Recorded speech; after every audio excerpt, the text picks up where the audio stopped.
स्वागत है आप सभी लोगों का मेरे चैनल साइंस टू टेक्नोलॉजी में। मैं अनुपम विपुल आप सभी लोगों का स्वागत करता हूं आज के शो कंप्यूटर वेडनेसडे में। आज हम लोग बात करेंगे आसूस रॉग एलॉय के बारे में। तो आइए समझते हैं इसे। तो सबसे पहले समझिए कि इस तरह का डिवाइस आया क्यों।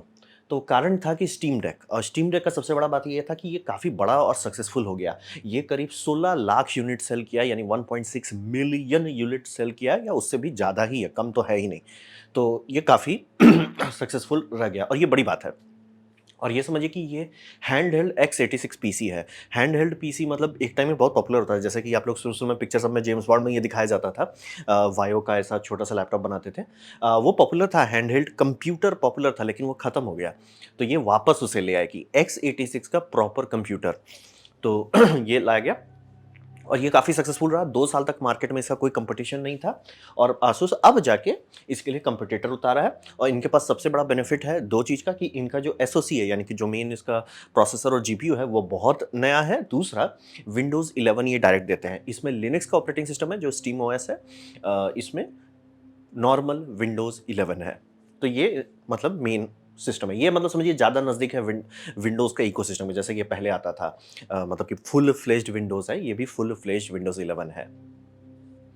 अब बात करते हैं स्पेसिफिकेशन को। तो स्पेसिफिकेशन का समझ लीजिए कि यहाँ पे ये लोग AMD Zen 4 दे रहे हैं, और उसको अगर स्टीम से कंपेयर करते हैं, स्टीम में Zen 2 है, और इसमें RDNA 3 है, और स्टीम डेक में RDNA 2 है। तो बोले AMD इतना ज़्यादा पीछे क्यों, ये मतलब स्टीम डेक उतना ज़्यादा पीछे क्यों है? वो ऐसा बात नहीं है, उसमें स्टीम डेक के लिए कस्टम एसओसी बनवाया गया था। यानी कि जैसे कि आप कंसोल्स देखते हैं, वो बहुत सारे कंसोल में AMD का ही है, बहुत सारे क्या, ऑलमोस्ट सारे पॉपुलर में AMD का ही चिप लगता है। तो वो चिप कस्टम बनाया जाता है, मतलब कई साल लगते हैं उसको प्लानिंग करने में, बनाने में, डिज़ाइन करने में, टेस्टिंग करने में, फिर मास प्रोडक्शन होता है।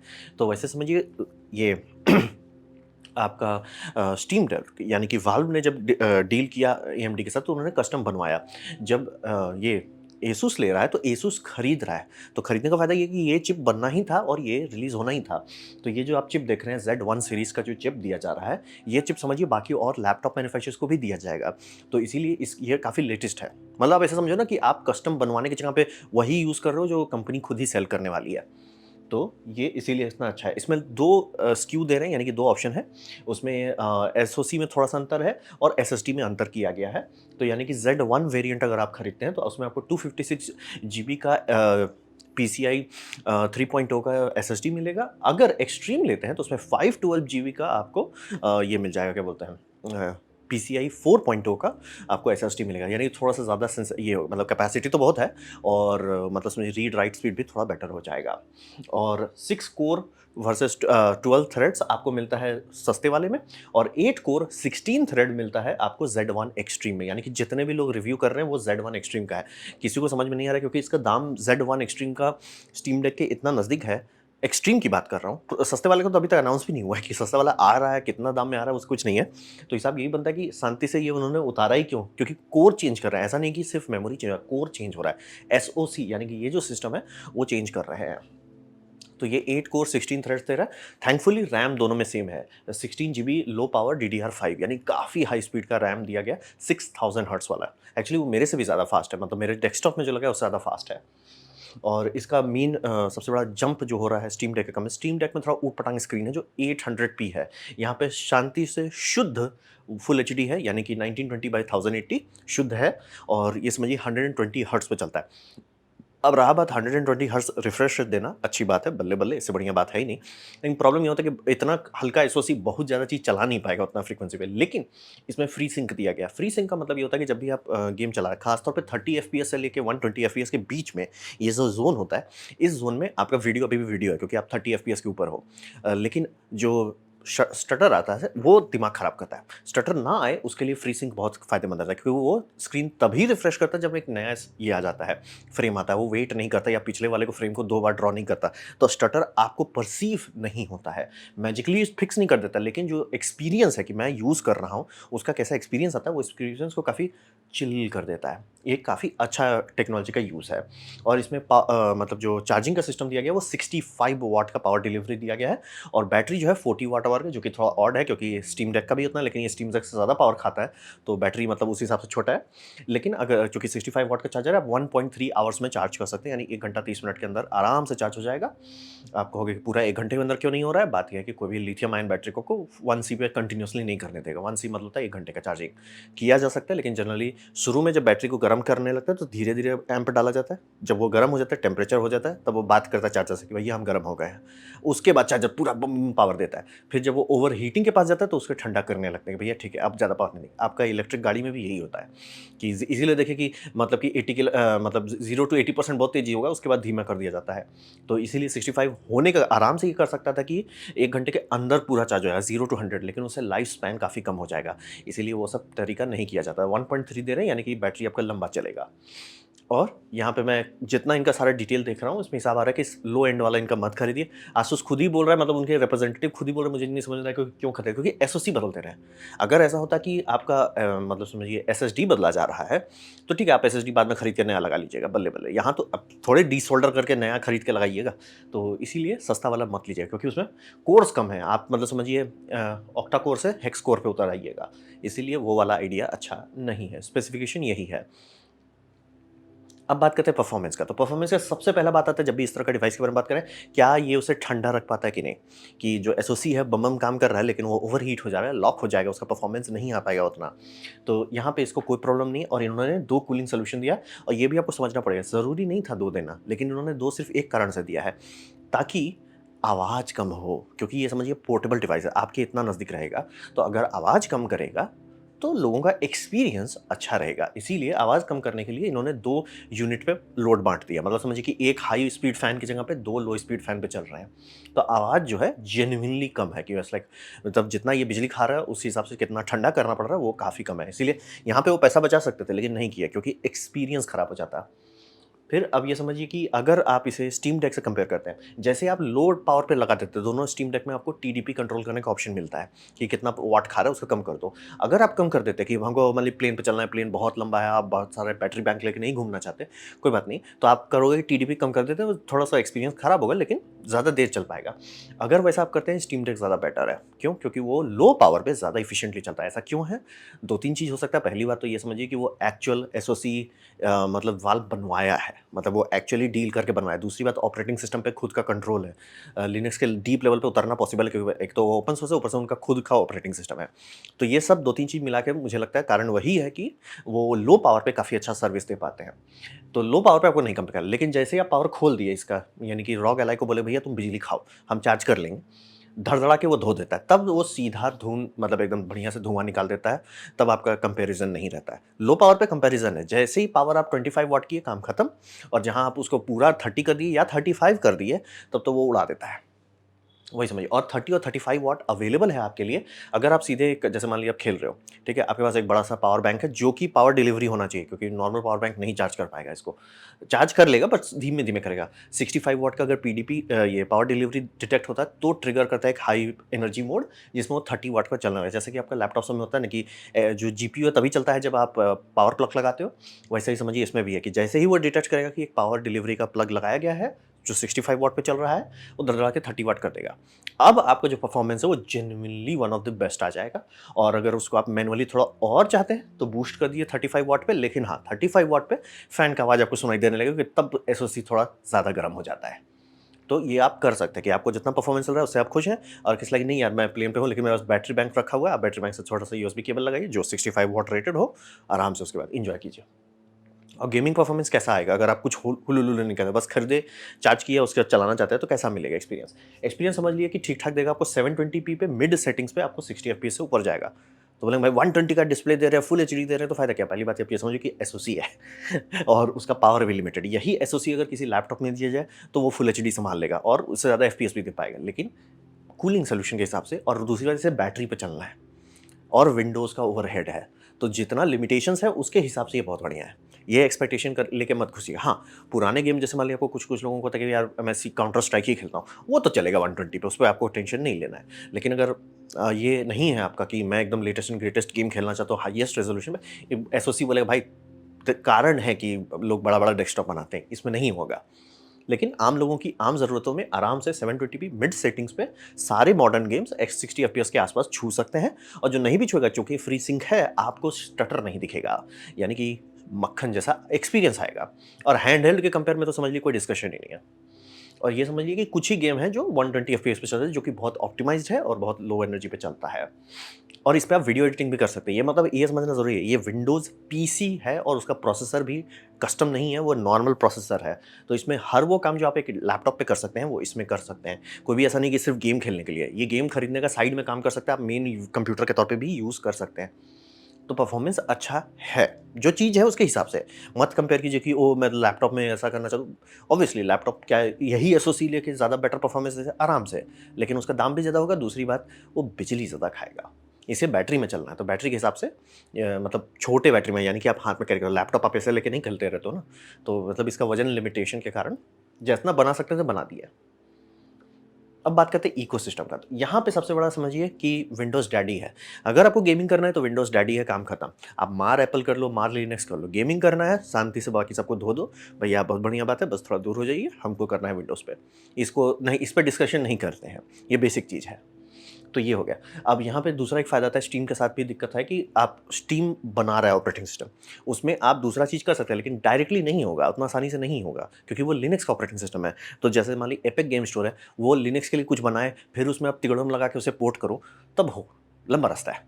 तो स्टीम में थैंकफुली, स्टीम का सबसे बड़ा, पहले वो कंपनी ही सॉफ्टवेयर डिस्ट्रीब्यूशन कंपनी है, तो उनके पास गेमिंग की सबसे बड़ी लाइब्रेरी है, तो उनको प्रॉब्लम नहीं होता। लेकिन अगर आपका है कि यार ये गेम्स एक्सक्लूसिव है, इसका समझ लीजिए एपिक का, आप क्या करेंगे? तो इसमें वैसा कोई लिमिटेशन नहीं है। और माइक्रोसॉफ्ट स्टोर में भी कुछ-कुछ छोटे-छोटे गेम कभी-कभी ये आ जाते हैं। और ख़ासतौर पे अभी जब मतलब जो माइक्रोसॉफ्ट ने एक्टिविज़न को खरीदा है, ब्लिज़र्ड को खरीदा है, तो चांसेस है कि माइक्रोसॉफ्ट स्टोर में भी कुछ एक्सक्लूसिव गेम आ जाएँगे कुछ टाइम में। तो आप तो लटक जाओगे। नहीं, ऐसा नहीं होगा इसमें, क्योंकि ये विंडोज़ कंप्यूटर है। इसमें स्टीम भी चलेगा, एपिक भी चलेगा, माइक्रोसॉफ्ट स्टोर भी चलेगा, और जो भी और नया आता है उस वो भी चलेगा, आपको टेंशन नहीं लेना है। और हर एंटी चीट सॉफ्टवेयर से चलेगा। बहुत सारे गेम पॉपुलर थे, उसको लोगों ने लिनक्स पे पोर्ट कर दिया। लिनक्स मतलब एक कंपैटिबिलिटी लेयर है, उस पे काम करके पोर्ट कर दिया, सब चीज़ चलने लगा। लेकिन प्रॉब्लम था कि जैसे ही आप मल्टीप्लेयर जाएँगे, गेम बंद हो जाएगा। गेम या तो नहीं काम करेगा। क्यों? क्योंकि वो एंटी चीट जो सिस्टम थे, वो सीधा बोलता था, भैया हम नहीं चलने देंगे। एंटी चीट को डिटेक्ट होता था कि मतलब वो लिनक्स डिटेक्ट कर रहा है, कंपैटिबिलिटी लेयर डिटेक्ट कर रहा है, तो वो ट्रिगर कर देता था कि ये सिस्टम सेफ नहीं है। तो उसके लिए वाल्व डायरेक्टली काम कर रहा है गेम डेवलपर्स के साथ, लेकिन सारे डेवलपर नहीं करना चाहते हैं काम। और क्यों करना चाहेंगे? भैया आपका पैसा आ रहा है हमको 5-10 रुपया, और आप हमसे बोल रहे हो कि हम पूरा एक डेवलपमेंट पाइपलाइन करें, तो वो घूम फिर के वाल्व पे ही आ जा रहा है। तो वो एक सीरियस समस्या है। हर गेम में नहीं है ये, मैं क्लियर कर देना चाह रहा हूँ। लेकिन बहुत गेम में है जो आप ध्यान भी नहीं दोगे कि अरे! ये गेम क्यों नहीं चला, एंटी चीट उसको लॉक कर दे रहा है। तो ये समझने वाली बात है। जब उसको आप रॉक से कंपेयर करें, सोचना नहीं है, क्योंकि एंटी चीट बनाने वाले विंडोज़ के लिए बनाते हैं, तो इसमें वो शुद्ध सीधा तरीके से चलेगा। और ये लैपटॉप है जो लाइट से माइल्ड वर्कलोड आराम से संभाल सकता है। ये इसीलिए बोल रही है, एसओसी x86 का है, पहली बात तो वही बहुत बढ़िया बात है। दूसरी बात, ये विंडोज़ है, तो ऐसा नहीं कि ओ मैंने कीबोर्ड माउस कनेक्ट कर लिया, अब क्या? आप ब्राउज़िंग तो उसमें भी कर सकते हो, स्टीम डेक में कर, लेकिन जैसे कोई लाइट रूम लगाएँ, खोजो लाइट रूम का कौन-सा सिस्टम है जो उसमें चले। डाविंची रिज़ॉल्व चल जाएगा, लेकिन बाकी सब तो नहीं चलेंगे। इसमें हर चीज़ चलेगा। ये एक समझ लीजिए, आज से 2-3 साल पहले का जो एक अच्छा हाई एंड लैपटॉप था, उतना परफॉर्मेंस आपको अभी दे रहा है, कम बजट में और कम इसमें क्या बोलते हैं पावर कंज़म्पशन में। आप आराम से सब चीज़ कीजिए। आपको वर्ड प्रोसेसिंग करना है, एक्सेल करना है, टैली करना है, जो करना है कीजिए। आप इसको एज़ ए कंप्यूटर यूज़ कर सकते हैं। कीबोर्ड माउस लगाइए, टीवी जोड़िए और एक कॉम्पिटेंट पीसी मिल जाएगा, यानी कि रोना नहीं है। सॉफ्टवेयर कंपैटिबिलिटी के बारे में नहीं सोचना है। दूसरी बात, एसुस इसमें एक्सटर्नल जीपीयू का भी सपोर्ट देता है। ये अमीर लोगों का अमीर ऑप्शन है, आम लोगों के लिए नहीं है, क्योंकि ये जो डॉक देख रहे हैं बहुत महँगा है, पागल जैसा महँगा है, लेकिन है। यानी कि अगर आप मान लीजिए हैं कि खूब ट्रैवलिंग करते हैं, गेमिंग भी करते हैं, ट्रैवलिंग भी करते हैं, तो आराम से ऐसा कर सकते हैं कि ये लेके जब आप रोड पे हैं, आराम से कर रहे हैं, वो आप बैकपैक में रख लो और जैसे आप होटल पहुँचो, उसे खोलो, लगाओ, टीवी में जोड़ दो, आराम से अब हाई फ्रेम रेट पे काम करो। तो उसमें आप लोग के दिमाग में एक सवाल आ सकता है कि वो जीपीयू जो है, वो बॉटलनेक नहीं हो जाएगा सीपीयू से? नहीं, सीपीयू क्योंकि ज़ेन 4 आर्किटेक्चर है, एक्चुअली काफ़ी फास्ट है और जैसे ही आप उसे इससे कनेक्ट करते हैं पावर डिलीवरी से, वो डिटेक्ट कर लेता है कि मतलब पावर का लिमिटेशन नहीं है, तो वो क्लॉक अपने आप को 25 वाट से लेके 30 वाट पे कर देता है, जिसको आप मैनुअली 35 वाट तक कर सकते हैं। उतने में उसके पास इतना परफॉर्मेंस रहता है कि आराम से हाई रेज़ोल्यूशन पे सारे गेम को ठीक से वो चला सकता है, चाहे आप 40-90 ही क्यों ना जोड़ दें इसके साथ। तो वो अमीर लोगों के लिए ऑप्शन है, जिनको 4K 120 एफपीएस चाहिए, आप कर सकते हैं। और बहुत सारा सपोर्टेड हार्डवेयर और एक्सेसरीज है, जैसे कि आम लोगों के लिए जिनको ये ईजीपीयू वाला नहीं करना है, वो इस तरह का चार्जर खरीद सकते हैं। चार्जर का क्या खास बात है, 65 वॉट का चार्जिंग है, अति उत्तम। इसमें एचडीएमआई आउटपुट है जो आपके मतलब ये इससे करेगा, क्या बोलते हैं, डेक से निकाल देगा। ये आपका कंपैटिबल फोन है, यानी कि सैमसंग S22 अल्ट्रा हो या S23 अल्ट्रा हो, या सैमसंग के जितने भी फ्लैगशिप्स हैं सब में आता है डिस्प्ले आउटपुट। रॉक के मोबाइल फोन है जिसमें डिस्प्ले आउटपुट आता है, वो सब मतलब अगर यूएसबी सी से डिस्प्ले आउटपुट है, ये लेके उसे एचडीएमआई से निकाल देगा। और ये जो यूएसबी प्लग है ये ओटीजी है, यानी कि यहाँ पे आप चाहें तो मतलब कीबोर्ड लगा दीजिए, चाहें तो मतलब एक ब्लूटूथ डोंगल लगा दीजिए, कीबोर्ड माउस वायरलेसली कनेक्ट कीजिए, जो करना है आप कर सकते हैं। लेकिन वो 2.0 ही है, 3 का स्पीड नहीं देगा। लेकिन समझ रहे आम लोग आराम से भैया इसमें हम लगाए, आपका कनेक्ट हो गया, टीवी जोड़ दिए हैं, टीवी के केबल उसी से है, पावर भी चल रहा है, आराम से ब्लूटूथ कंट्रोलर लगा के खेलिए, एंजॉय कीजिए टीवी में। तो इकोसिस्टम बहुत अच्छा है, मतलब ये आसूस का इतने सालों से एक्सपीरियंस जो है, मतलब मोबाइल भी बना रहे हैं, तो वो थोड़ा-सा दिख रहा है इसमें कि ज़्यादा हू-हा नहीं कर रहे हैं। और ये जो एक्सटर्नल जीपीयू सेटअप है, ऐसा नहीं है कि इसके लिए बनाया जा रहा है। ये कंपैटिबल है जो ये लोग लैपटॉप के लिए बनाए थे। लैपटॉप के लिए वो ऑलरेडी बना के लॉन्च कर चुके हैं। अगर आपको चाहिए तो स्टीम इसके साथ भी लगा सकते हैं, रॉग एलाई के साथ। तो अब बात करते हैं कि इसका मेन एक ही कंपटीशन है इसके टाइम पे, स्टीम डेक। तो स्टीम डेक के कंपेयर में क्या है, तो स्टीम डेक आप ये समझिए कि बहुत लोग कंपनी कोशिश की थी कि मतलब छोटा सा पीसी बनाया जाए, जैसे ये कंपनी हो गया। तो बहुत कंपनी ने बनाया और बाकायदा अच्छा बनाया, इससे ज़्यादा हाई पावर का परफॉर्मेंस आपको मिल जाएगा। लेकिन प्रॉब्लम था कि कोई इतने कम दाम पे नहीं बनाया, यानी कि अभी अगर मैं देखता हूँ अमेज़न पे कि कितना दाम है स्विच का, निंटेंडो स्विच का, ओलेड का, जो कि आदम ज़माने का प्रोसेसर पे चला और जिसके गेम्स के दाम नहीं घटते। तो भले आपका स्विच सस्ता है, लेकिन उसके गेम्स में आप लूट जाइए, क्योंकि गेम का दाम नहीं घटता है। तो आप वो खरीदो, वो आराम से बिना कोई टेंशन के 30,000 खाएगा। उसको स्टीम डेक से कंपेयर करो, स्टीम डेक 50,000 खाएगा। तो बोलेंगे तो काफ़ी महँगा है। हाँ भी और नहीं भी। और इसके गेम लाइब्रेरी हो उसको धो देगा, उसको आराम से निंटेंडो को धो के हटा देगा, भैया हट जाओ। और प्लस इसमें तो नए गेम, अगर आपको नई गेम आज ही खेलना नहीं है, आराम से सब गेम का दाम घट जाएगा। आराम से, मतलब थोड़ा सब्र रखिए, अच्छे-अच्छे गेम, और इसमें आपको सारा गेम मिलेगा, एक्सबॉक्स का भी गेम मिल जाता है, प्लेस्टेशन का मिल जाता है, सिर्फ़ निंटेंडो का नहीं मिलता है। तो आप वही समझिए, जो चीज़ ये दे रहा है, ऐसी बात नहीं कि दूसरी कंपनी नहीं दे रहे थे, बहुत सारी कंपनी बना रही थी। जीडीपी मतलब ये समझिए, इसका मैंने नीचे लिंक दे दिया, बहुत पॉपुलर थी। लेकिन दिक्कत ये था कि इसका दाम बहुत आता था, $1000 तक आता था। तो वो मतलब समझिए आराम से बिना दिक्कत के आपको 1,30,000 1,50,000 तक चला जाता था। तो इसको 50,000 के आस-पास ले आना, जहाँ पे समझिए सस्ता लैपटॉप जितना परफॉर्मेंस दे रहा है आपको हैंड हेल्ड में, वो बड़ी बात थी। ये समझिए दाम बड़ी बात थी, ना कि ये डिवाइस बनाना। डिवाइस बनाना पॉसिबल था, लोग बना ही रहे थे। लेकिन दाम इतना कम उतार पाना पॉसिबल नहीं था। तो ऐसा करने के लिए उन लोगों ने क्या-क्या किया? सबसे बड़ा रिस्क इन्होंने लिया कि कस्टम सॉफ्टवेयर स्टैक बनाई, यानी कि इसमें जितना चीज़ चल रहा है सब वाल्व का खुद का है। तो ओपन सोर्स ऑपरेटिंग सिस्टम है, जो लिनक्स के कर्नेल पे बनाया गया है, स्टीम ओएस जो कि कहते हैं। और फिर कंपैटिबिलिटी के लिए विंडोज़ के गेम चलें, वाइन लेयर पे ये लोग सालों से बैकग्राउंड में काम कर रहे थे। और जब उनको लगा कि अब इतना हो गया है, तब जाके इस पे उतार दिया। लेकिन ये मैं एकदम क्लियर करना, अगर आप स्टीम डेक खरीदते हैं, आप जो गेम खेलते हो देख लीजिए कि स्टीम डेक पे कैसा चलता है। क्योंकि आराम से हो सकता है कि ये कोई नया गेम आया, भले अभी स्टीम डेक के लिए पोर्ट नहीं किया गया है, या उसका वाइन कंपैटिबिलिटी लेयर या प्रोटॉन डीबी लेयर जो है उसका ठीक से काम नहीं कर रहा है, लटक जाइएगा। और बोले एंटी चीट वाला अगर सॉफ्टवेयर आपका गेम आ गया, भूल जाइए। तो ये समझना बहुत ज़रूरी होता है। तो इन्होंने रिस्क उसी बात पे लिया कि हम क्योंकि माइक्रोसॉफ्ट को लाइसेंस के लिए पैसा देना पड़ता है, फ्री का नहीं मिलता है। तो आसूस समझ लिया अपना उनका बजट में पर पीस में से कि भैया इतना डॉलर हम आपको पर पीस दे रहे हैं, पर लाइसेंस कह लीजिए। तो इनको वो लाइसेंस का समस्या हट जाता है, ऑपरेटिंग सिस्टम पे कंट्रोल मिल जाता है, तो मतलब हार्डवेयर और सॉफ्टवेयर की शादी जितनी अच्छी रहेगी, उतना अच्छा एनर्जी एफिशिएंसी मिलता है। तो इसीलिए ये एनर्जी एफिशिएंसी बहुत बढ़िया दे देता है। लेकिन दिक्कत वही आ जाता है कि आपको ये पीसी को ज़बरदस्ती का कंसोल बना दिए, ठीक है, लेकिन जो कंपैटिबिलिटी लेयर का जो दिक्कत है, वो अभी भी पीछा नहीं छोड़ रहा है। क्योंकि समझिए घुमा फिरा के शुद्ध तरीके से शांति से आधा से ज़्यादा चीज़ दुनिया में विंडोज़ के लिए लिखा जाता है। तो यानी कि अगर इसे आप कंप्यूटर से जोड़ते हैं, जो लोग करते ही हैं, क्या आप इसमें वेब ब्राउज़िंग कर सकते हैं? आराम से, कोई दिक्कत नहीं है, बल्ले-बल्ले। क्या इसमें आप लाइटरूम चला के नॉर्मल एडिटिंग कर सकते हैं? बोल जाएगा, क्यों? लिनक्स का आप पोर्ट खोजिए। तो बात वही आता है, घूम फिर के आप यही समस्या में फँसेंगे बार-बार। बेसिक लोगों का बेसिक काम आराम से हो सकता है, लेकिन जहाँ पे भी होगा मैं ये करना चाहता हूँ, मैं वो करा, तुरंत ये बोलेगा भाई हमसे ना हो पावे। तो एक सीरियस दिक्कत होता है। लेकिन इन्होंने प्रोग्रेस बहुत अच्छा किया। जब ये लॉन्च हुआ था, भगवान भरोसे था। लॉन्च से मतलब ये मेहनत पे मेहनत, मेहनत पे मेहनत, मेहनत पे मेहनत, अपडेट के ऊपर अपडेट, अपडेट के ऊपर अपडेट, पैच के ऊपर पैच, पैच के ऊपर पैच। तब जाके अब ऐसा हो गया कि अब अगर आप ये किसी को खरीद लेते हैं, दिक्कत नहीं होगा। तो ये जेनुइनली एक अच्छा हार्डवेयर है और अभी भी इसमें लाइफ बचा हुआ है। और अगर ये जब मार्क 2 उतारेंगे, तो देखिए आने वाले टाइम में क्या होता है। लेकिन इन्होंने मतलब गेम बदल दिया, क्योंकि बोल रहे ना, पोर्टेबल पीसी बहुत कंपनी बनाती है, लेकिन कोई भी सस्ते दाम पे नहीं होता। ये इन्होंने बोला कि हम सस्ते दाम पे उतार देते हैं।